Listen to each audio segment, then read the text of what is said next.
Dneska som si pre vás pripravil jedno krátke video, kde sa budeme venovať make-upu. Dobre, môžeme začať. Takže otvoríme si GIMP.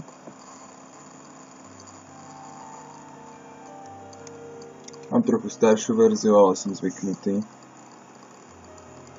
2.6. Vždycky to trochu trvá, pretože je zadarmo. Teraz začneme očnými tieňmi. Takže súbor, otvoriť. Ja to mám uložené tu.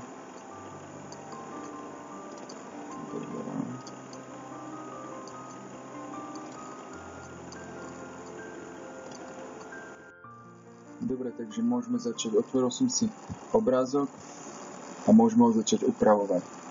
Takže priblížime si oko čo najviac.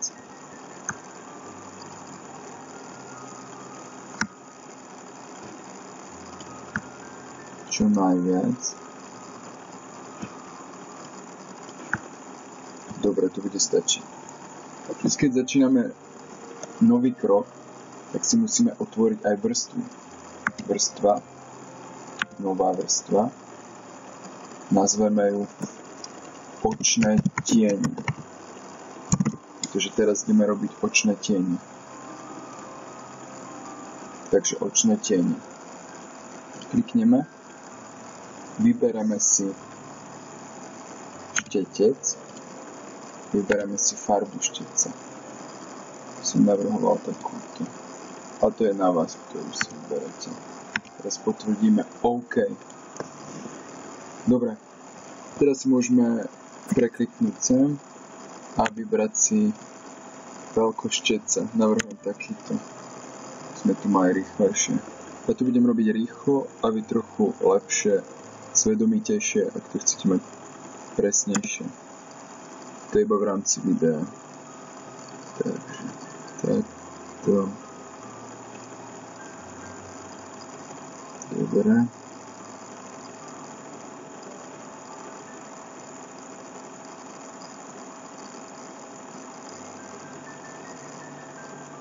Dobre, klikneme si na vrstvy a vidíme tu režim. Režim potrebujeme zmeniť.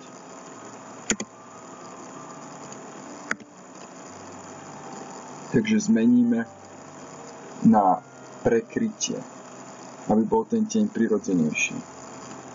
Dobre.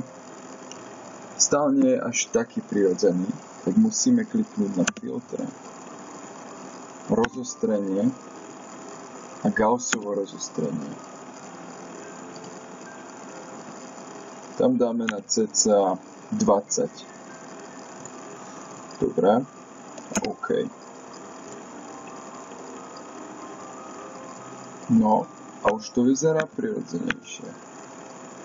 Keď máme hotové očné tiene, môžeme prejsť na myhalnice. Takže, ako som povedal, vždy, keď začíname nový krok, tak otvárame novú vrstvu.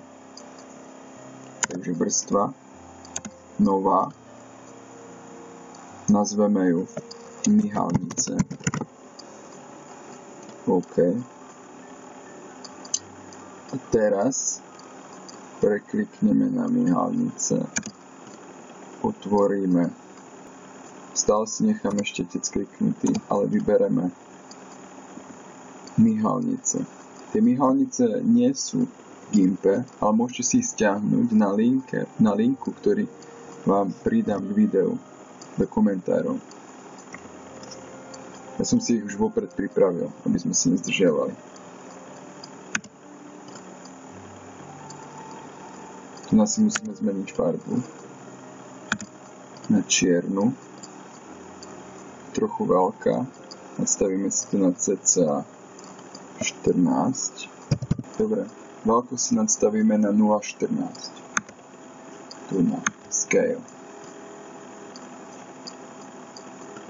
Dobre, hotovo.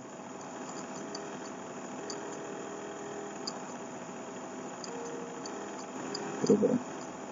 Teraz, keď sme si udali krivo, tak ešte si vybereme nástroj na premiestňovanie.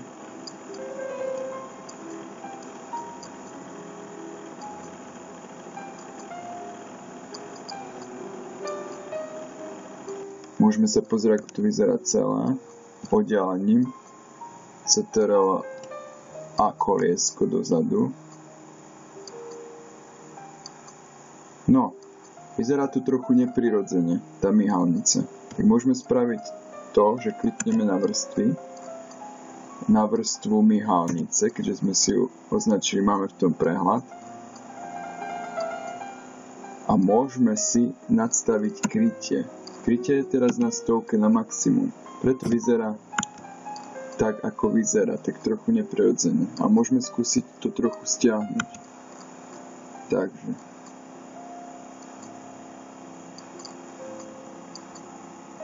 Napríklad na 25, alebo dáme to na 40. No už to je trochu lepšie. Takýmto spôsobom si môžeme spraviť aj druhé oko, pery alebo obočie. Nakoniec si celý súbor môžeme uložiť. Klikneme na súbor, uložiť ako.